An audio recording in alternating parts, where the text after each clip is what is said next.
Assalamualaikum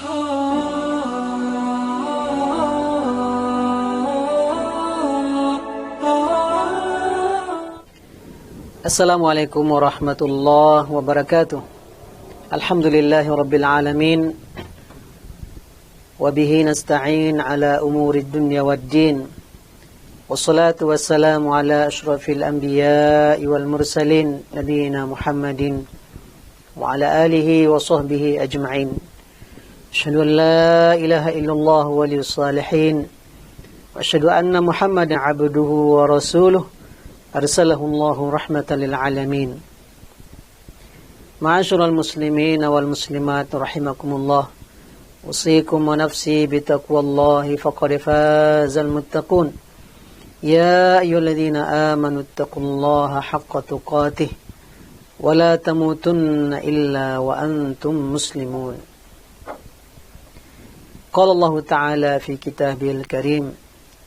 A'udzu billahi minasy syaithanir rajim. Bismillahirrahmanirrahim. Laqad kana lakum fi Rasulillahi uswatun hasanatun liman kana yarjullaha wal yawmal akhir wa dzakarallaha katsira. Sungguh terdapat bagi kalian dalam diri Rasulullah sallallahu alaihi wasallam contoh teladan yang baik bagi orang-orang yang mengharapkan kemenangan bertemu dengan Allah Subhanahu wa taala dan berharap kemenangan di akhirat, dan orang-orang yang banyak berzikir kepada Allah Subhanahu wa taala. Kaum muslimin, kaum muslimat dimanapun berada, rahimakumullah. Alhamdulillah, kita bersyukur kepada Allah Subhanahu wa taala. Kembali kita diberi waktu, kelapangan, kesempatan, keimanan, kesehatan untuk menambah ilmu, menambah amal, menambah iman kita kepada Allah Subhanahu wa taala, menambah kecintaan kita kepada Rasulullah sallallahu alaihi wasallam, dan membuat kita mampu mengikuti sunnah-sunnahnya dengan memahami dan mengkaji sirah Nabi sallallahu alaihi wasallam. Selanjutnya kita berselawat untuk Nabi sallallahu alaihi wasallam. Allahumma shalli ala Muhammad wa ala alihi wa sahbihi ajma'in. Semoga satu selawat yang kita berikan niscaya akan Allah ganjar dengan 10 kali selawat sebagaimana Rasulullah sallallahu alaihi wasallam menjanjikan, man shalla alayya salatan sallallahu biha alaihi asyra, atau kama qala Rasulullah sallallahu alaihi wasallam. Barang siapa yang berselawat untukku 1 kali selawat, niscaya Allah akan berselawat untuknya 10 kali selawat. Pertemuan kita kali ini terkait dengan sirah nabawiyah. Temanya adalah nasab dan keluarga baginda Rasulullah sallallahu alaihi wasallam. Sebelum kita membahas sejak lahirnya baginda Rasulullah sallallahu alaihi wasallam, kita perlu mengenal dan mengetahui nasab dan keluarga Rasulullah sallallahu alaihi wasallam. Ini juga bagian dari wawasan, ilmu dan pengetahuan yang harus kita miliki agar kita semakin mengenal baginda Rasulullah sallallahu alaihi wasallam, kemudian akan menimbulkan kecintaan kepada beliau, loyalitas, keberpihakan, dan semangat yang mendorong kita untuk senantiasa mengikuti sunnah dan kehidupan Rasulullah sallallahu alaihi wasallam. Kaum muslimin dan kaum muslimat, para pemirsa dimanapun berada, rahimakumullah. Terkait dengan nasab Rasulullah sallallahu alaihi wasallam, para ulama membaginya kepada 3 kelompok nasab Rasulullah sallallahu alaihi wasallam. Yang pertama adalah nasab yang disepakati oleh semua ulama, muttafaqun alaih, yaitunya nasab dari Rasulullah, ayah beliau Abdullah, kakeknya Abdul Muttalib, sampai ke Adnan, kakek Rasulullah yang ke-22 atau ke-23 lebih kurang. Itu disepakati oleh para ulama semuanya menjadi nasab yang benar. Adapun kelompok yang kedua adalah nasab yang diperselisihkan oleh banyak ulama, mukhtalaf fihi, diperselisihkan, yaitunya dari Adnan sampai kepada Nabi Ibrahim atau Nabi Ismail dan Ibrahim. Itu dari Adnan sampai ke Ismail dan Ibrahim, itu ada perselisihan para ulama tentang nama orang-orang yang dalam nasab tersebut. Yang kemudian kelompok yang ketiga adalah nasab yang sangat terbatas rujukan dan referensinya, yaitunya dari Nabi Ibrahim sampai ke Nabi Adam. Itu tentu referensi sangat terbatas, dan keterbatasan itu tentu membuat validitasnya tentu juga menjadi pembahasan dan kemudian menjadi perselisihan yang sangat tajam di kalangan para ulama. Adapun nasab Nabi SAW yang disepakati, yaitunya dari ayah beliau Abdullah sampai kepada kakek beliau yang terakhir Adnan adalah lebih kurang beliau adalah Muhammad bin Abdullah bin Abdul Muttalib bin Hashim bin Abdul Manaf bin Qusay bin Kilab bin Murrah bin Ka'ab bin Lu'ay bin Ghalib bin Fihr bin Kinanah bin Khuzaimah bin Mudrikah bin Ilyas bin Mudar bin Nizar bin Ma'ad dan terakhir bin Adnan. Itu nasab baginda Rasulullah SAW, dan semua ulama sepakat itu dengan mereka. Terkait dengan nasab beliau ini, Rasulullah SAW tidak dalam rangka sedang memuji diri beliau. Hasya lillah, sangat jauh. Rasulullah tidak pernah memuji dirinya sendiri, tapi beliau memberitahu tentang siapa dirinya. Pemberitahuan yang normal dan wajar itu disampaikan oleh Rasulullah SAW kepada para sahabat. Dalam hadis yang diriwayatkan oleh Imam Tirmizi dalam sunannya, hadis ini disahihkan oleh Syekh Albani, Rasulullah SAW menyatakan tentang bahwa beliau memang manusia pilihan dari rentang orang-orang yang menjadi pilihan Allah sampai kepada Rasulullah SAW. Di mana Rasulullah SAW bersabda, Inna Allah astafa min waladi Ibrahim Ismail. Allah memilih dari anak Ibrahim itu Ismail. Ismail adalah anak pilihan dari Nabi Ibrahim. Walaupun ada anak-anak Ibrahim satu lagi, Nabi Ishak. Lalu dari Nabi Ishak lahir cucunya Ya'qub. Dari Ya'qub lahir Shu'aib. Kemudian Shu'aib punya anak. Dari Ya'qub ada lahir anak-anaknya Nabi Ya'qub yang 12, Nabi Yusuf, dan terus ke bawah, keturunan Nabi Ishak semuanya. Tapi Rasulullah katakan dalam hadis yang sahih ini, Inna Allah astafa min waladi Ibrahim Ismail. Allah memilih Ismail dari anak-anak Ibrahim. Wastafa min waladi Ismail Bani Kinanah. Dan Allah memilih dari keturunan Ismail ini Bani Kinanah. Jadi Bani Kinanah ini atau Kinanah ini salah satu kakek Rasulullah ini yang kesekian. Itu juga Bani yang keturunan yang dipilih oleh Allah SWT. Berarti pilihan kabilah yang baik waktu itu. Rasulullah lanjutkan, wastafa min Bani Kinanah Quraisyan. Dan Allah memilih Quraisy dari keturunan Kinanah. Jadi sekian banyak keturunan Kinanah, Quraisy adalah keturunan terbaiknya. Kemudian Rasulullah SAW melanjutkan, wastafa min Quraisy Bani Hashim. Dari keturunan Quraisy ini, Allah memilih lagi keturunan yang terbaiknya adalah Bani Hashim. Kakek Rasulullah SAW di atas Abdul Muttalib. Lalu Rasulullah SAW menutup dari hadisnya, wastafani min Bani Hashim. Lalu Allah memilih aku dari keturunan Bani Hashim.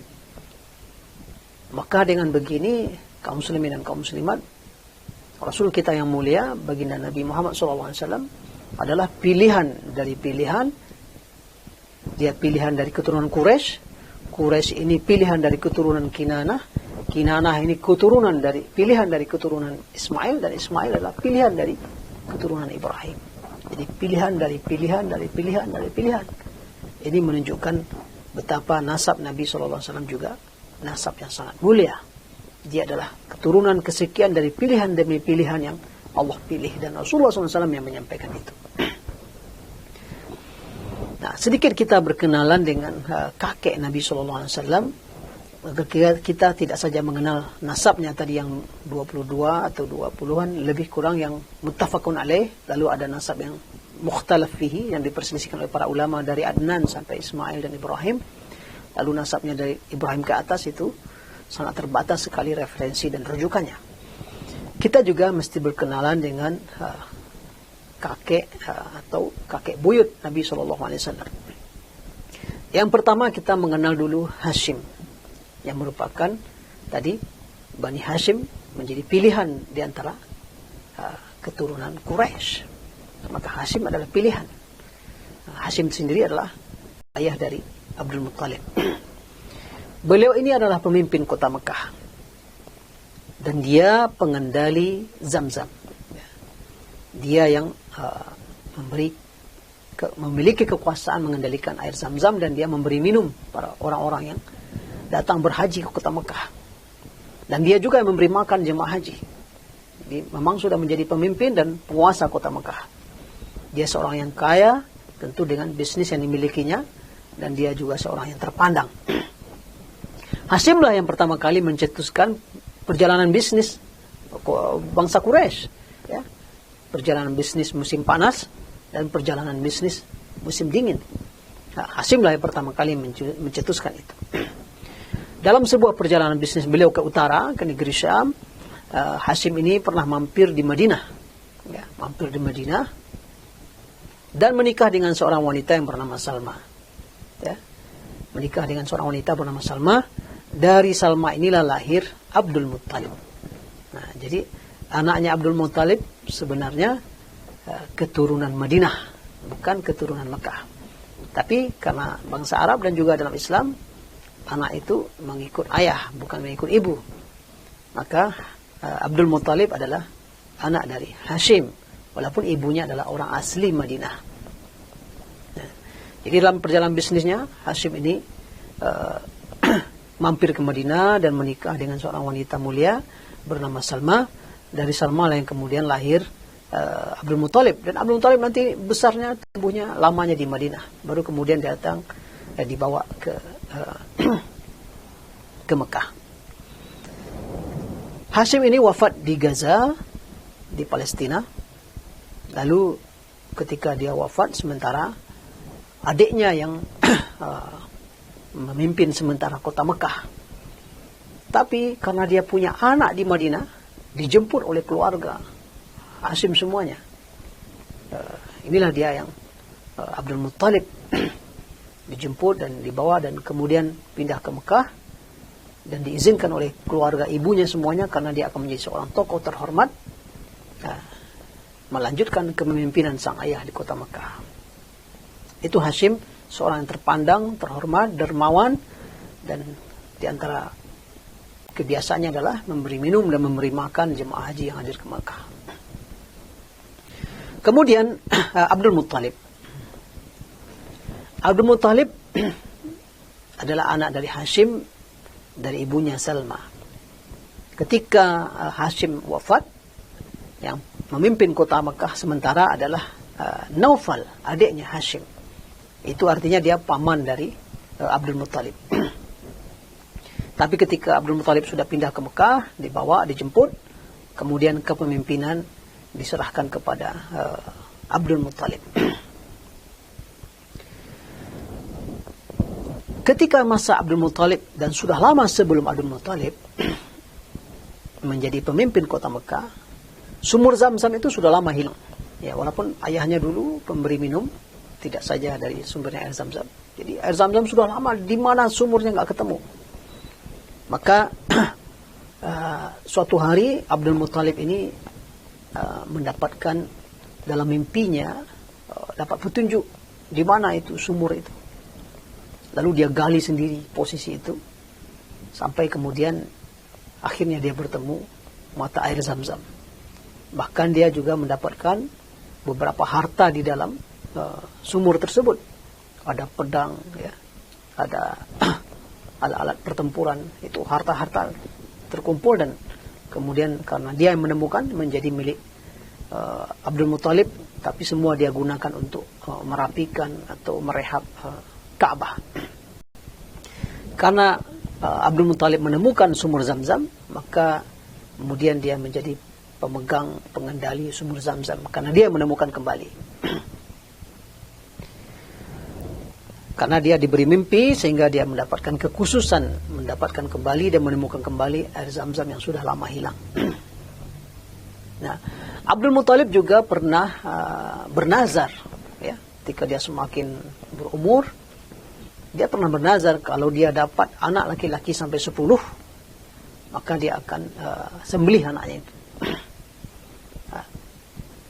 Rupanya, ya, Allah takdirkan dia punya anak laki-laki 10. Dan yang mendapat giliran dibunuh itu adalah, atau disembelih itu adalah Abdullah. Dia ragu juga.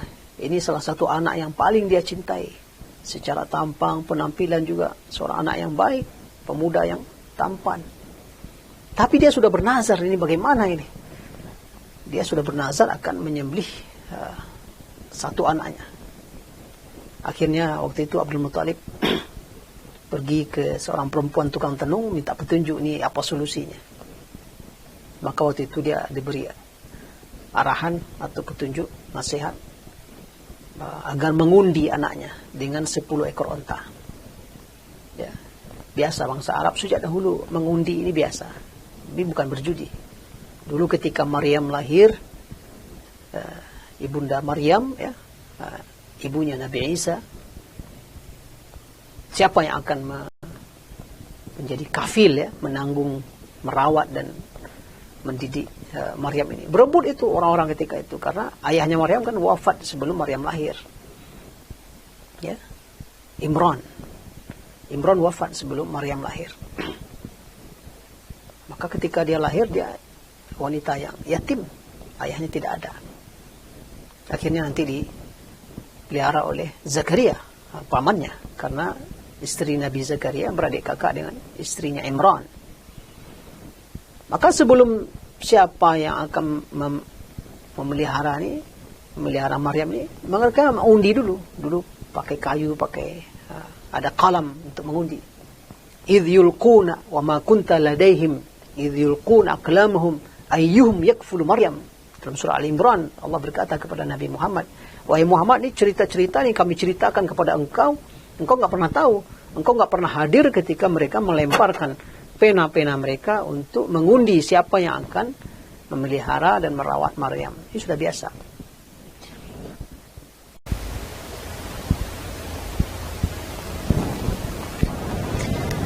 Maka sesuai dengan petunjuk yang diterimanya, Abdul Muttalib kemudian mengundi anaknya Abdullah dengan 10 ekor onta. Abdullah, onta. Begitu diundi, keluar Abdullah. Maka tambah 10 ekor onta lagi. Diundi, keluar lagi Abdullah. Tambah 10 ekor onta lagi. Begitu seterusnya sampai 100 ekor onta baru keluar onta. Maka kemudian 100 ekor onta itu oleh Abdul Muttalib disembelih dan menjadi makan bersama orang di Mekah waktu itu. Dan sejak itu juga kemudian menjadi budaya, satu nyawa manusia harga penggantinya adalah 100 ekor onta. Itu Abdul Muttalib di antara peristiwa-peristiwa istimewa yang dia lewati. Begitu juga salah satu yang sangat istimewa yang dialami oleh Abdul Muttalib ketika dia menjadi pemimpin kota Mekah adalah ketika datangnya pasukan bergajah. Ya, pasukan Abrahah yang menggunakan sebagian alat tempurnya adalah gajah. Datang ke Mekah dan membuat orang di Mekah tak ada yang berdaya menghadapinya. Maka Abdul Muttalib tidak terlalu risau. Dia hanya mendatangi Abrahah, minta mana ternak-ternaknya tolong kembalikan. Ya, mereka menyingkir ke atas bukit. Ya, kota Mekah, bukit-bukit, menyingkir ke atas bukit. Dia tidak terlalu merisaukan rencana Abrahah yang akan menghancurkan Ka'bah. Ya sudah, biarkan saja. Dia hanya minta ternaknya. Ini membuat heran Abrahah dan pasukannya. Loh, kamu kok ngurus binatang ternakmu? Bukannya cemas itu Ka'bah akan kami runtuhkan? Dia tidak peduli. Beliau katakan, itu rumah ada pemiliknya. Pemiliknya yang akan menjaga. Dan begitu betul ketika seluruh orang Quraisy Mekah menyelamatkan diri ke atas bukit, pasukan Abrahah ingin menghancurkan Ka'bah, Allah kirimkan burung ababil. Alam tara kaifa fa'ala rabbuka bi ashabil fil. Tidakkah kamu saksikan, tahukah kamu apa yang telah diperbuat oleh Tuhanmu terhadap pasukan bergajah? Allah hancurkan semuanya. Fa'arsalna 'alaihim tayran ababil tarmihim bihijaratin min sijil. Kami kirim kepada mereka burung-burung ababil yang kerjanya melontar mereka dengan batu-batu yang panas. Ini terjadi ketika masa Abdul Muttalib dan pasukan itu hancur semuanya dan penduduk kota Mekah damai. Peristiwa itu juga menjadi peristiwa istimewa di tengah kepemimpinan Abdul Muttalib di kota Mekah. Kemudian yang ketiga, setelah kakek buyut, kakeknya Rasulullah, kita berkenalan sedikit dengan Abdullah, ayah Rasulullah SAW, anak dari Fatimah binti Amr. Jadi Abdullah ini ibunya adalah Fatimah binti Amr, istri dari Abdul Muttalib. Dia anak kesayangan dari Abdul Muttalib yang nyaris disembelih karena nazar dari Abdul Muttalib. Ada sebuah riwayat mengatakan bahwa pernyataan Rasulullah, ana ibnu zabihain, ya, walaupun para ulama berbeda pendapat tentang hadis ini, aku anak dari dua yang hampir disembelih. Yang satu adalah ayahnya Abdullah, satu lagi kakeknya Ismail dulu nyaris disembelih oleh Nabi Ibrahim sesuai dengan perintah Allah Subhanahu wa taala dalam mimpinya. Ya. Ketika Nabi Ibrahim menanya kepada anaknya, inni ra'aitu fil manami anni adbahuk fanzur madza tara. Saya menyaksikan dalam mimpi, dapat instruksi dari Allah, kata Nabi Ibrahim, saya menyembelihmu, bagaimana pendapatmu? Ya abati fa'al ma tu'mar satajiduni insyaallah minas sabirin. Ayahku, silahkan kerjakan perintah dari Allah, aku akan sabar. Nyaris disembelih Nabi Ismail, tapi Allah ganti dengan domba. Batal. Dari Nabi Ismail turunlah keturunan tadi sampai ke Kinanah, sampai kepada Hashim, sampai kepada Quraisy, kemudian Hashim, sampai kepada Rasulullah SAW. Nah, Abdullah juga nyaris disembelih karena nazar sang ayah Abdul Muttalib yang bernazar akan menyembelih anaknya. Tapi lagi-lagi selamat Abdullah setelah diuji dengan 100 ekor unta. Abdullah, ayah Nabi SAW, dalam perjalanan beliau ke Madinah mengalami sakit dan wafat di Madinah, sehingga Rasulullah yang waktu itu masih di dalam perut ibunya lahir dalam kondisi yatim. Ayahnya sudah lebih dulu wafat, mirip dengan ibunda Maryam yang lahir di saat ayahnya Imran sudah wafat lebih dahulu. Itu ayah Rasulullah SAW, juga kakeknya dan juga ayah dari kakeknya atau kakek buyut. Terakhir, kita ambil hikmah dan pelajaran dari mengenal nasab dan keluarga Rasulullah SAW. Yang pertama, Rasulullah SAW dipilih oleh Allah dari orang-orang pilihan, dari orang-orang istimewa, sehingga beliau seperti yang kita katakan tadi, beliau adalah anak dari pilihan, anak dari pilihan, dari pilihan, dari pilihan. Nah, ini sebuah yang sangat berharga sekali, bahwa Nabi kita sangat mulia, bukan sembarangan, tidak lahir dari keturunan yang enggak jelas. Beliau sangat mulia, anak dari orang-orang yang mulia, sampai kepada Nabi Ismail dan Nabi Ibrahim. Jangan sampai ada orang sembarangan menjatuhkan harga diri dan kehormatan Rasulullah SAW.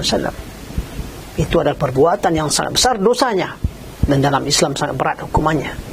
Maka Rasulullah SAW sangat terhormat, sangat mulia. Dia adalah pilihan dan nasab dia ke atas juga dari jalur garis-garis pilihan. Ini menjadi pelajaran yang sangat berharga. Kita jadi tahu karena kita membaca sirah nabawiyah. Yang kedua, ini juga menjadi pelajaran bagi kita dalam dakwah kontemporer. Para da'i, para ulama yang mereka adalah warasatul anbiya, pewaris para nabi, dan terus tentunya kita mewarisi Nabi SAW. Yang kita wariskan ilmunya, yang kita warisi adalah agama yang diajarkannya. Akan sangat bagus dalam dakwah kita ketika para da'i, para ulama juga berupaya menghadirkan dirinya sebagai orang-orang pilihan. Tentu tidak rekayasa. Disinilah urgennya keluarga yang baik, keluarga yang santun, keluarga yang terhormat, keluarga yang dekat dengan Allah Subhanahu wa taala. Karena dari keluarga ini bila lahir seorang dai, seorang ulama, sangat mungkin mudah dipercaya dan diterima dakwah dan keilmuannya oleh masyarakat. Rasulullah SAW tidak ada lagi yang meragukannya. Di seantero Mekah, orang semua menghormati kakeknya sebagai pemimpin. Orang semua menghormati pamannya Abu Talib sebagai pemimpin Mekah. mewarisi kepemimpinan Abdul Muthalib. Semua menghormati Abdul Muthalib. Abdul Muthalib juga di atasnya, semua juga mengakui kemuliaan Hashim. Jadi Rasulullah dari keluarga terpandang, dari keluarga terhormat. Ini menjadi modal besar dalam berdakwah. Bila yang berdakwah itu orang-orang yang terhormat, orang-orang pilihan, yang track record sejarah kehidupannya baik, terpilih, tentulah masyarakat lebih mudah untuk menerima dakwahnya. Nah, dalam istilah kontemporer,nya barangkali orang-orang yang tingkat kepercayaan publik kepada dia tinggi, maka tingkat dia dipilih atau elektabilitas, tingkat orang senang dan mau menerimanya tentu akan menjadi lebih baik. Maka ini menjadi pelajaran juga bagaimana kita terus menghadirkan diri kita, keluarga kita menjadi orang-orang yang tercatat track record kehidupannya positif, baik, terpuji, terhormat, tidak rekayasa, jelas. Maka potensi dia sukses dalam berdakwah itu akan menjadi sangat besar. Terakhir, hikmah dan pelajaran ketiga dari kita mengenal nasab dan keluarga Rasulullah SAW adalah dengan lahirnya Rasulullah SAW sebagai seorang yang yatim, ayahnya tidak ada, sang kakek Abdul Muthalib sudah wafat juga ketika Rasulullah sudah lahir. Orang-orang yang tokoh-tokoh penting yang terhormat ini sama sekali tak punya pengaruh kepada Rasulullah SAW. Nabi kita yang mulia tak terpengaruh atau tidak dipengaruhi oleh orang-orang hebat yang menjadi ayah atau menjadi paman atau menjadi kakek beliau. Kenapa perlu ini? Kenapa penting ini kita tegaskan? Ini untuk memastikan bahwa yang dibawa oleh baginda Rasulullah SAW benar-benar semata-mata dari Allah, bukan suatu yang beliau pelajari dari pamannya.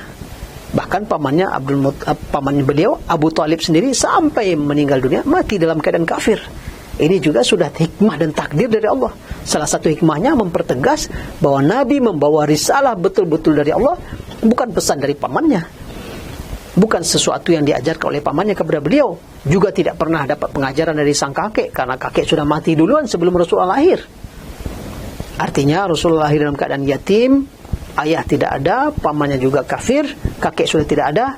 Berarti ketika dia menyampaikan sebuah ajaran, ini murni betul-betul wahyu dari Allah, bukan rekayasa beliau, bukan kehebatan beliau membaca buku-buku atau karya-karya filosof dari peradaban Yunani, peradaban Romawi, peradaban Persia. Tidak, sama sekali murni, karena beliau pun juga buta huruf.